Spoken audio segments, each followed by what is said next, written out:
Blueprint 2035, Greening India's Growth Engine. The context-setting session highlights India's achievements and ambition for a clean, resilient, and green growth trajectory despite global geopolitical uncertainties. This session will feature a moderated conversation with senior policymakers, financiers from India and across the world. So may I request Mr. Bhupendra Bhalla, former Secretary MNRE, Government of India, Johannes Zutt, he's Vice President, South Asia World Bank Group, Amitabh Kant, Senior Advisor, Fairfax Financial and former G20 Sherpa, Government of India. He was earlier CEO of Niti Aayog and India's star bureaucrat. And Dr. Sanjay Jaiswal, Member of Parliament and Chief Whip of Bharatiya Janata Party and Trustee Climate Parliament. And to moderate this session, may I request Hem Kaur Saroya. She is the anchor from CNN News 18.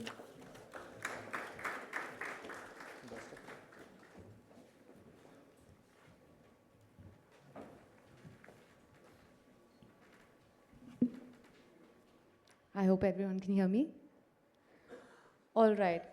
So, of course, we are going to start the conversation, the most crucial one. Welcome to the Blueprint 2025 session, Greening India's Growth Engine. That is what we're focusing on today. Now, this conversation is more than about just climate targets. It's about India's strategy to sustain high growth development while transitioning to a cleaner, more resilient economy under global uncertainty that we're witnessing today. Today, as you of course have seen, we have an exceptional panel to help unpack what that blueprint is going to look like in implementation in practice. We're going to be talking about macroeconomic underpinnings, global capital mobilization, as well as the realities of clean energy deployment and what it looks like in terms of practical implementation. We have, of course, introduced our esteemed panel as well. Let me just start this conversation. Let me come to you, Mr. Bhupendra Bhalla, first. I want to begin by asking you, when we talk about this Blueprint 2035, Greening India's Growth Engine, what does that necessarily mean to you? And when we talk about green and growth, how can we perhaps implement it in a way where we aren't just seeing these two compete with each other, but also reinforce each other? Good morning, everyone. Thanks for the question. Essentially, when we say green growth, what we talk about is economic development along with greening of the economy. That's something that we are very interested in. India, as you know, has chosen a model where we are espousing green growth as part of our development model. I feel that it's not necessarily a green energy and economic development are not necessarily, or green growth or growth in per se are not really competing with each other. They're not trade-offs. They're actually complementing each other, and I'll tell you why. Because as you know, when the economy grows, you need energy, you need power. Otherwise the economic development will not happen. The reason we have, our GDP has almost doubled in 10 years is because we've had enough power available to power the industry, agriculture, homes, and the other economic services.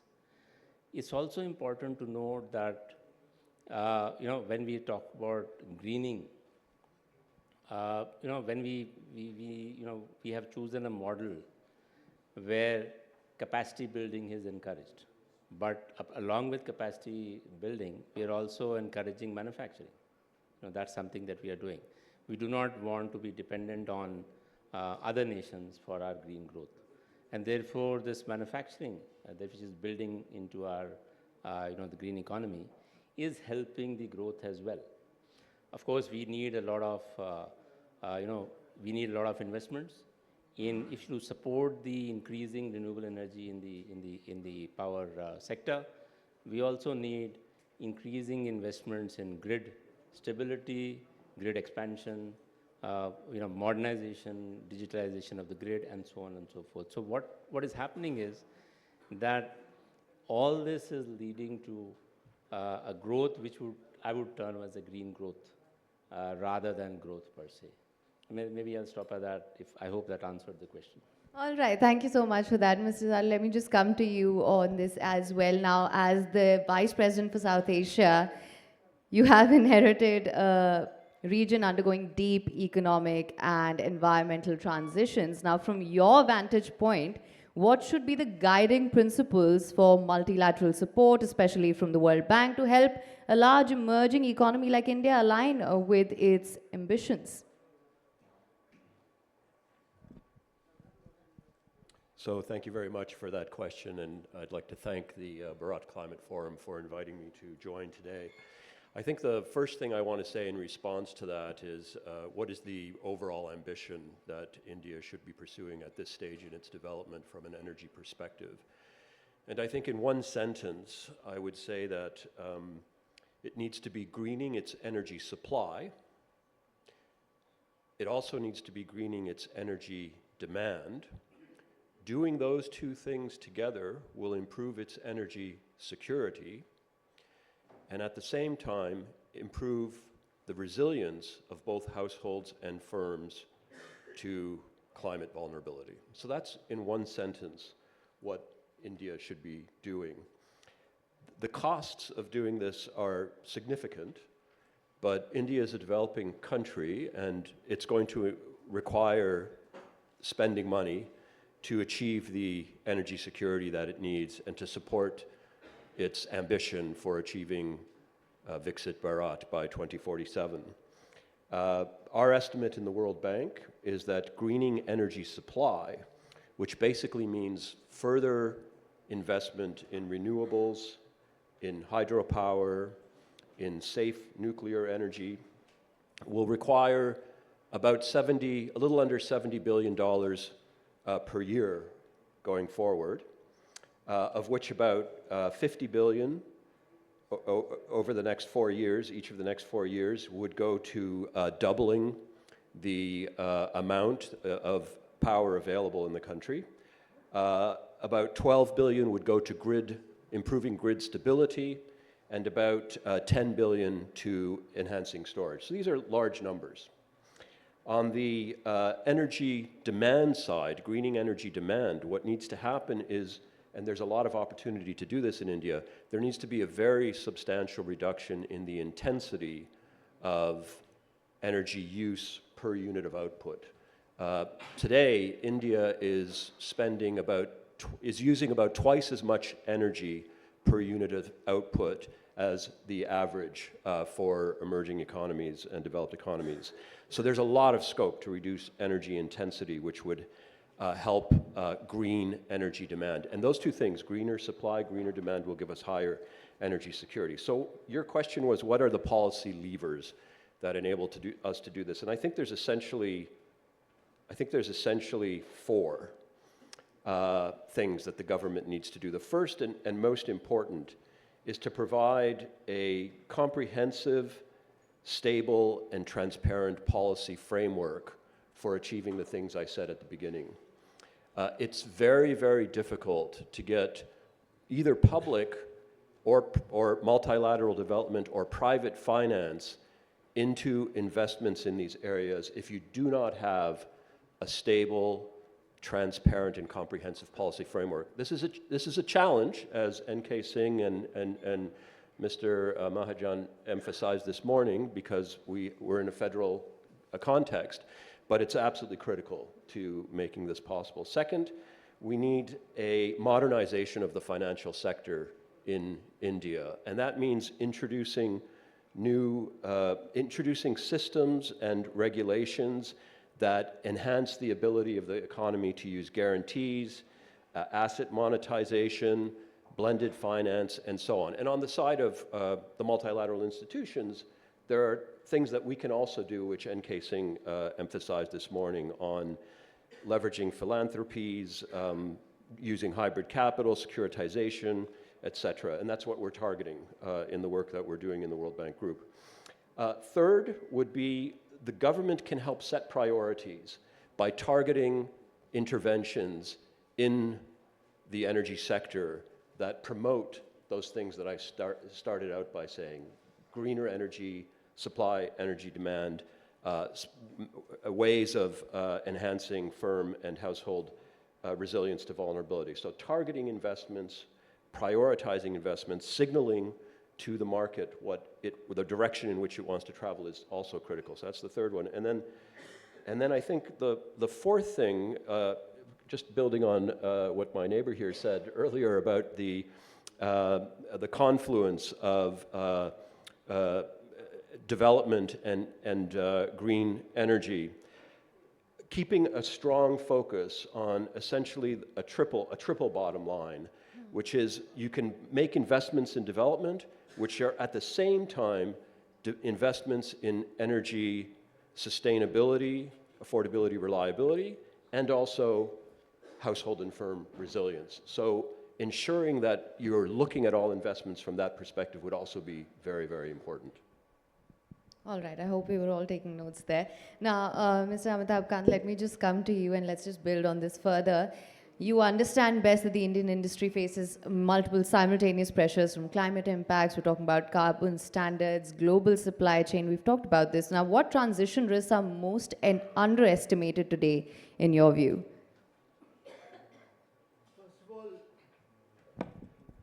First of all, we must understand that India imports close to $200 billion worth of fossil fuel every year. 50% of India is still to be built. If we are to become a $30 trillion economy by 2047, that means we need to grow at about 8.5% to 9% year after year for 3 decades. And India must become the first country in the world to industrialize and urbanize through a process of decarbonization.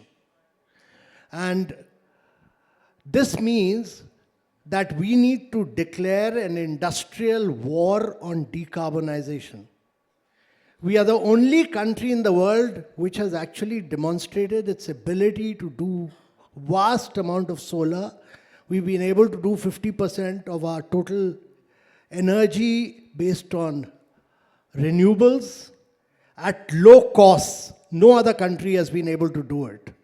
We did this through policy. It wasn't government driven, but government brought the policy.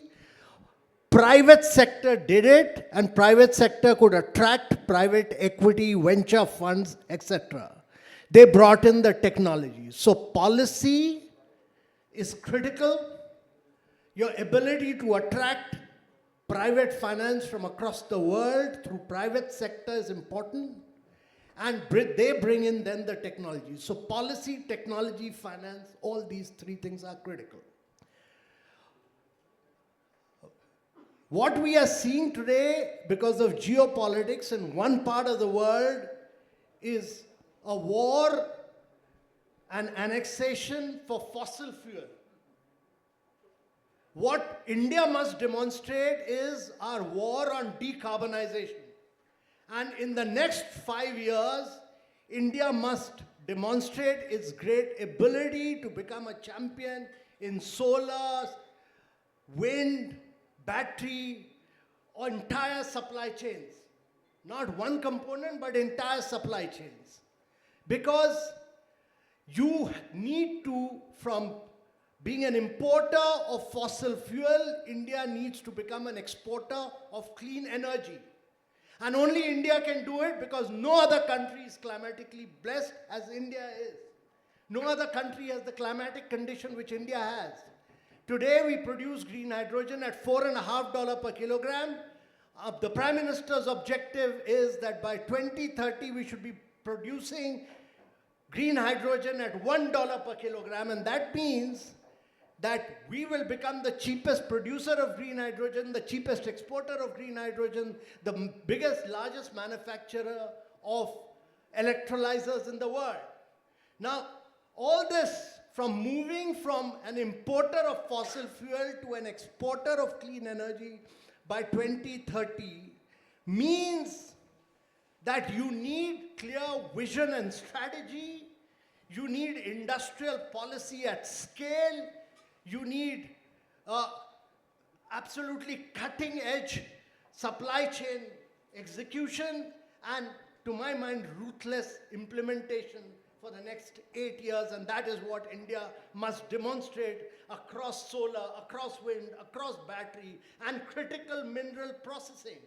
Because you may have critical mineral, but processing is the key. And processing then becomes an input into all these items for manufacturing. And India must demonstrate that its process of industrialization and urbanization and its quest for being a Viksit Bharat by 2047 will not be through a process of fossil fuel, but will be through a process of decarbonization and clean energy.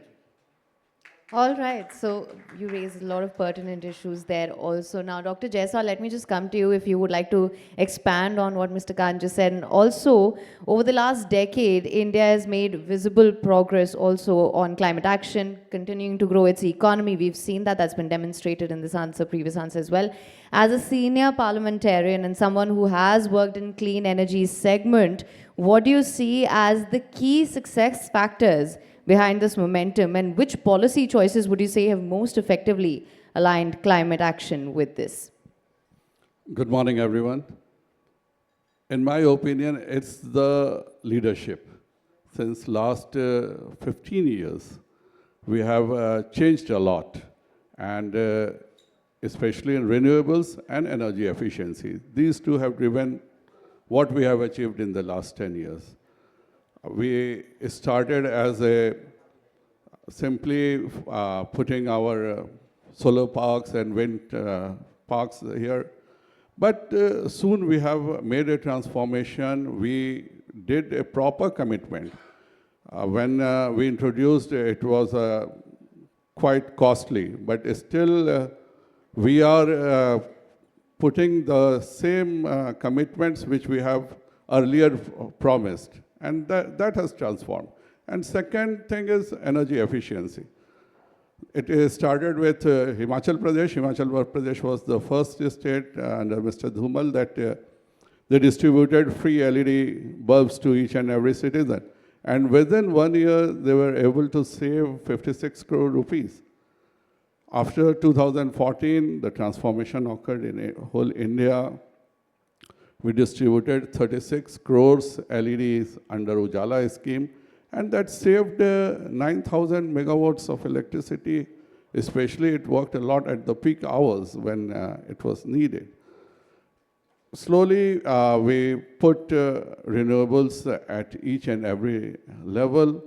This has transformed in the last 10 years because of the policies which have been made.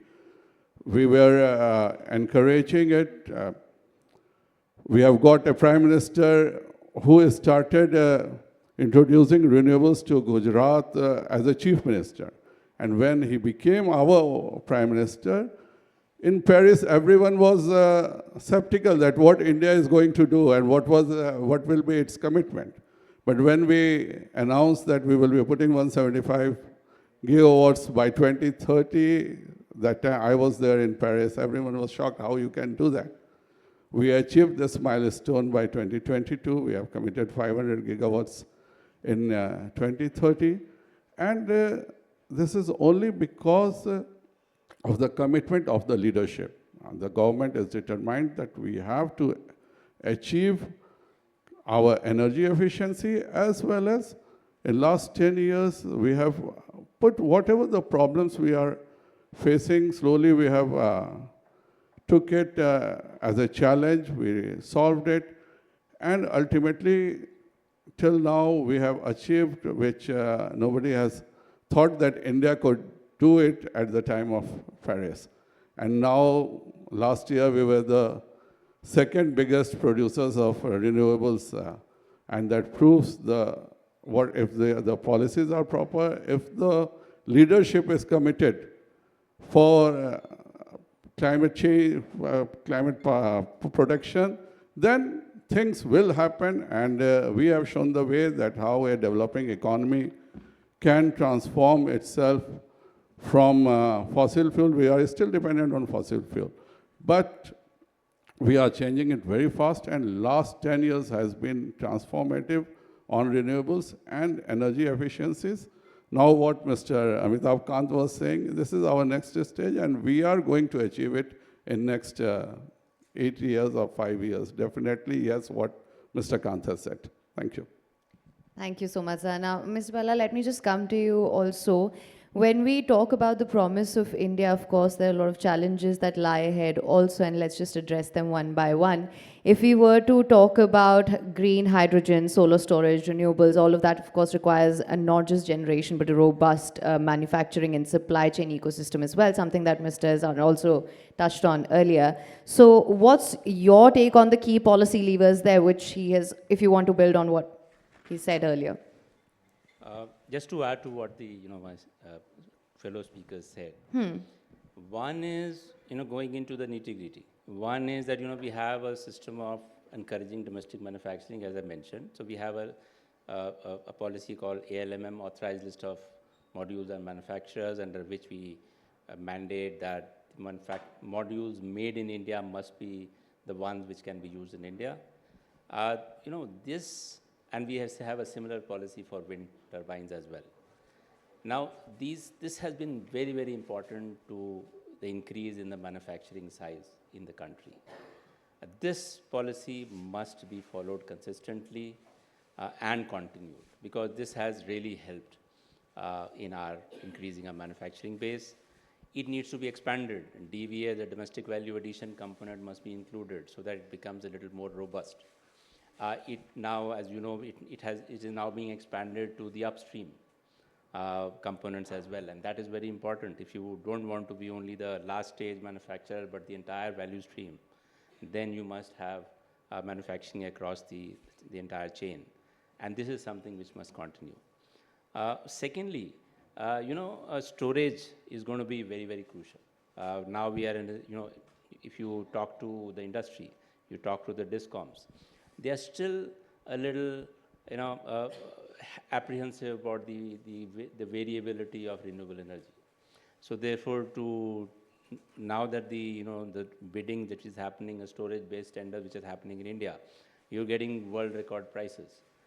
We are now reaching a stage where we can provide firm power with storage at much lesser cost than the thermal or any other energy. And therefore, along with flexibility and firm ability, this RE is now viable. And therefore, I think storage must continue to play a big part in the next 5 to 7 years. It'll do more, but in the next 5 years, we must give emphasis on storage. In fact, storage must be built into every bidding that we do as a matter of policy, and that will encourage availability of firm power through renewables. A third is, we have a PLI schemes. We have several PLI schemes. We have a PLI scheme for solar PV modules. I feel we have, of course, the National Green Hydrogen Mission. We have incentives for electrolyzer manufacturing. I think we need to expand the PLI scheme to cover the crucial components of the value chain. And it's going to be important because it will give the comfort to the industry when they want to put up investments. I think R&D is going to be as important as it has always been. Maybe we have not succeeded too much in renewables to that extent. I think what I would like is that we should identify 15, 20, 40, 50 potential innovations, right, and give targeted support to some of them, so that we are able to achieve TRL 7, 8 and above for those specific technologies. And last but not the least, I think we are not going to get there unless we have the people who are ready to power our solar plants, RE plants, and of course also in the entire value chain. And therefore, capacity building is going to be very important. So I think these are the policy measures which can allow us to succeed in the way that our country is planning to do so. That's interesting that you mentioned that, because, Mr. I was just going to come to you as well. Now, India will require large-scale, long-term capital as well to meet its green industrial ambitions. Now, from your point of view, where should India look to secure reliable international finance for its green growth priorities, and what innovations in global financial architecture or risk sharing do you believe are most essential? So thanks very much for that question, which I think is an incredibly important question and one that we struggle with at the World Bank Group every single day. I think what Mr. Bala was talking about just a few moments ago, and to some extent Mr. Kant also, when they were talking about the importance of leveraging private sector investment in this area is critical. So I think the first and most important thing is that the mindset of government should very much be, what can it do to help the private sector invest in green energy? And it should do everything it possibly can to help the private sector invest in green energy, except impeding competition. And I add that rider at the end because we want to ensure that the investors in green energy remain competitive, and so they need to be exposed to market forces to remain competitive. So what can be done to enhance the opportunities for the private sector? Now, obviously, the private sector is not going to invest unless it can make money. There's nothing the matter with that. That's just a fundamental fact. And I think what Mr. Bala was saying about, and also the Member of Parliament, sorry, I don't know your name, about the encouraging degree to which the private sector has engaged, it's very clear that the fundamental change that's happened over the last 10 to 15 years in renewables is that we've gone from a model where, for instance, solar and wind require subsidization to one where they are competitive with fossil fuel sourced energy without subsidies. But there are still some areas where subsidies of various kinds are going to be required. And I think storage is still one at the moment. I think green hydrogen is another. So there are vanguard elements of the green energy transition which do still require subsidies as technologies are strengthened, improved, and costs driven further down by achieving higher scale. So I think what needs to happen is government financial intervention, multilateral development bank intervention needs to focus on those areas and not the areas where subsidization is not required. Now then it becomes a question of where is that money going to come from. On the World Bank side, as N.K. Singh was stressing this morning, having chaired the review of the MDB structure a few years ago, and also challenging all of the MDBs a few years ago to expand their financial capacity. What we are doing in the World Bank is very much following that blueprint. So we're not just doing straight loans out of IBRD or IDA any longer. We're emphasizing the private sector side of our business, which are IFC, the International Finance Corporation, and also the Multilateral Investment Guarantee Agency, MIGA, to make sure that we are using World Bank capital to crowd in as much private finance as we possibly can. And we're also working more closely with philanthropies. We are introducing hybrid capital into our own capital structure. We are putting a much greater emphasis on equity investments through IFC than we have done in the past. It's not just debt anymore. We are focusing on securitization of investments that we have made so that we can distribute those investments to the private sector, to, if you like, passive investors in developing country energy investments. You know, we're basically building our balance sheet so that we can support a lot more. At the same time, governments need to be doing essentially the same thing. They need to be prioritizing specific elements in the investment, in the supply chain where public investment is necessary, blended finance is necessary to enable the private sector to come in. So they need to work on laying off risks as much as possible and providing viability gap funding, if you like, to enable these private sector investments to move forward. So let me stop there. All right. Now, Mr. Kant, I want to take that point forward of speed and scale with you as well. Now, of course, there's a lot that remains to be unpacked here. When global competitors are moving rapidly through industrial policy, when we talk about subsidies and trade measures to lock in clean tech leadership, which you mentioned as well, where does India need to move faster? Because you have spoken about ruthless implementation and becoming a clean energy exporter. So, what do you think should be our priority at this point?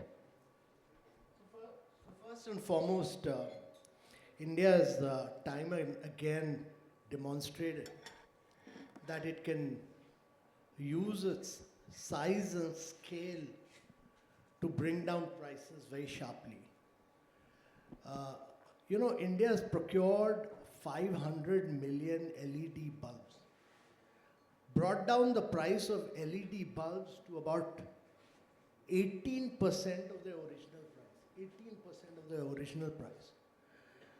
When we did the first tender for electric buses, 6,700 electric buses, the price was about, electric buses prices came down to about almost 10% lower than fossil fuel buses.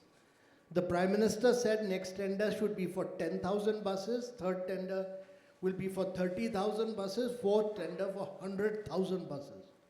Now, if you do a tender for 30,000 and 100,000 buses, not only that means you are pooling the demand of all the states and union territories of India and bringing down and doing a tender for 100,000 buses because you're meeting the demand for all of them. What are you doing? You are actually driving down prices. You're making India the center for Make in India of electric buses then. When other countries do it, and there are several analysts who've said that when you move from fossil fuel to clean energy, you pay a premium of 30%. India has demonstrated that India can do it with its size and scale, not at a premium but at a discount. So India must use its size and scale to drive down prices in a range of areas. We've done the new tender for green ammonia, SECI did that. The green ammonia prices are the most competitive prices in the world today. And therefore my belief is that India needs battery storage, both for electric mobility and for energy storage. Today, you can buy renewable power at 1 rupee in the morning, but 10 rupees in the night. You need 24/7 renewable power. Those who have storage, pump storage, are today generating a lot of wealth because they have storage. Now, battery storage is critical for India.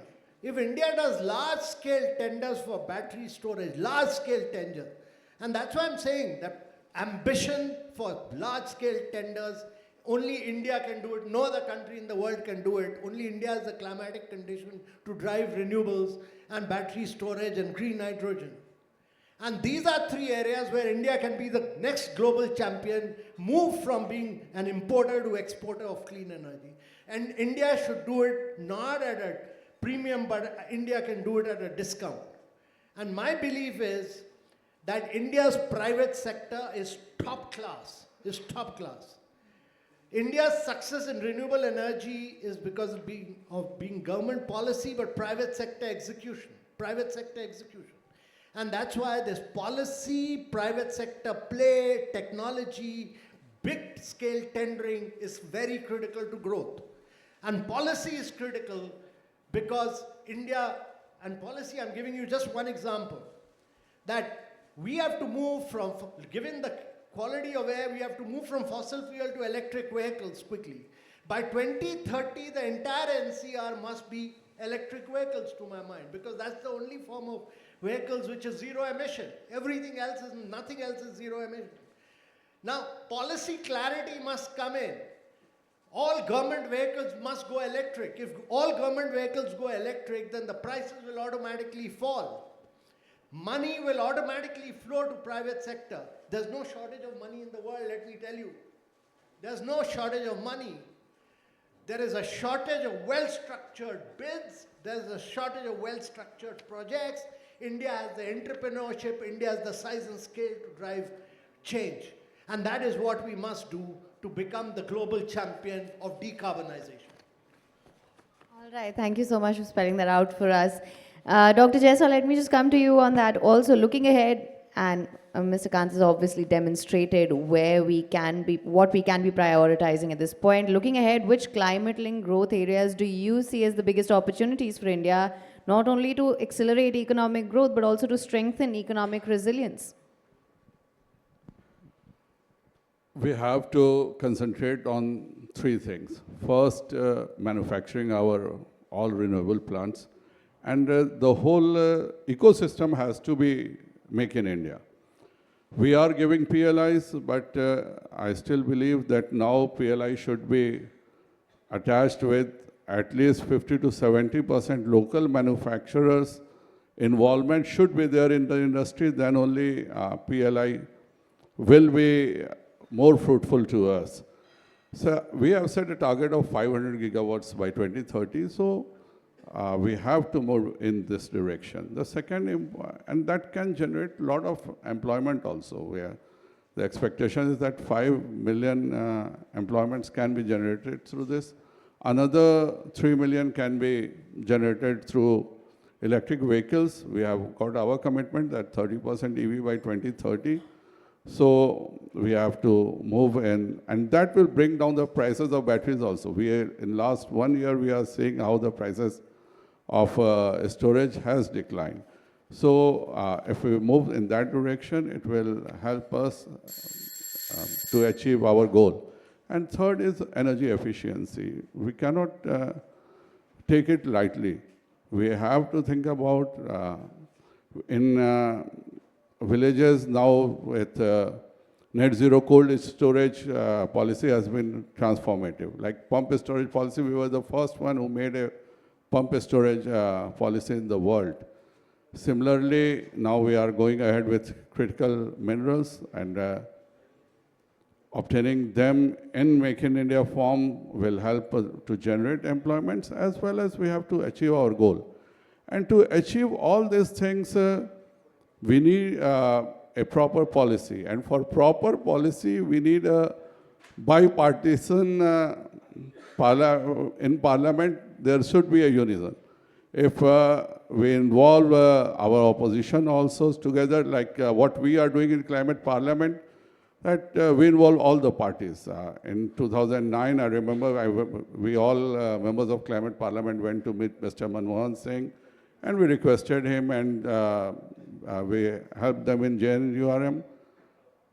We all met Prime Minister Modi ji also for G20 that about Osowog, and we are meeting regularly for energy efficiency. As a group, we went to our Honorable Finance Minister. We told her that we are only talking about efficient and we are giving a star ranking unless and until we encourage manufacturing of chillers energy efficient by giving them at least some incentives in GST, in some other forms, unless and until we go for energy efficient air conditioners, energy efficient other manufacturing, then we cannot achieve our goal.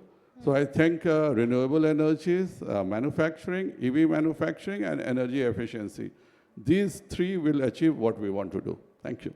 All right, and of course now, by way of our conversations, it's clear that the choices India makes in this decade will determine not just whether we meet our climate targets, but whether India emerges as a credible green growth leader for the global south. As we wrap up, I just want to quickly, in one sentence, ask each of you if you could give us a clear takeaway, one action or perhaps a priority between now and 2035. Let me start with you, sir.